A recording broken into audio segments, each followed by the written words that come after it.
প্রিয় দর্শক, আপনারা কেমন আছেন? আশা করি সকলেই আল্লাহ তাআলা অশেষ রহমতে ভালো আছেন। প্রিয় ভাই ও বন্ধুরা, আমাদের এই চ্যানেলের পক্ষ থেকে আপনাদের জানাই আন্তরিক শুভেচ্ছা, প্রীতি, ভালোবাসা। তো আপনারা আমাদের চ্যানেলে যে সবজি গাছগুলো দেখতে পাচ্ছেন, তো বন্ধুরা যে দেখতে পাচ্ছেন এই সবজি গাছগুলো নাম হচ্ছে ঢেঁড়স।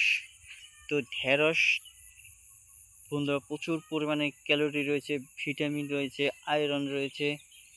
তো এই ঢেঁড়স বিভিন্ন উপায়ে খাওয়া যায়।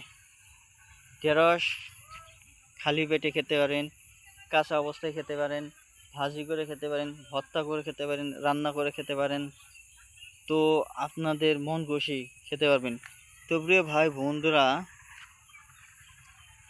ঢেঁড়স রোগ প্রতিরোধ ক্ষমতা বৃদ্ধি করার জন্য সহায়ক। তো সেজন্যই আপনারা কি করবেন, নিয়মিত ঢেঁড়স খেয়ে নেবেন।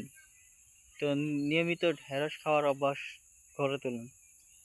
তো প্রিয় ভাই বন্ধুরা, ঢেঁড়স বাজার থেকে কিনে নিয়ে খাবেন, নয়তো আপনারা নিজেরাই রোপণ করে খাবেন, আর নয়তো গ্রামগঞ্জ থেকেও সংগ্রহ করে নিতে পারবেন।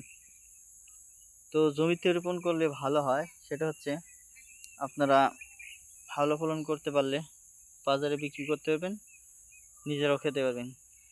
তো ভিডিওটি কেমন লাগলো আপনাদের কাছে তা অবশ্যই জানিয়ে দিবেন কমেন্টের মাধ্যমে। ধন্যবাদ আপনাদেরকে।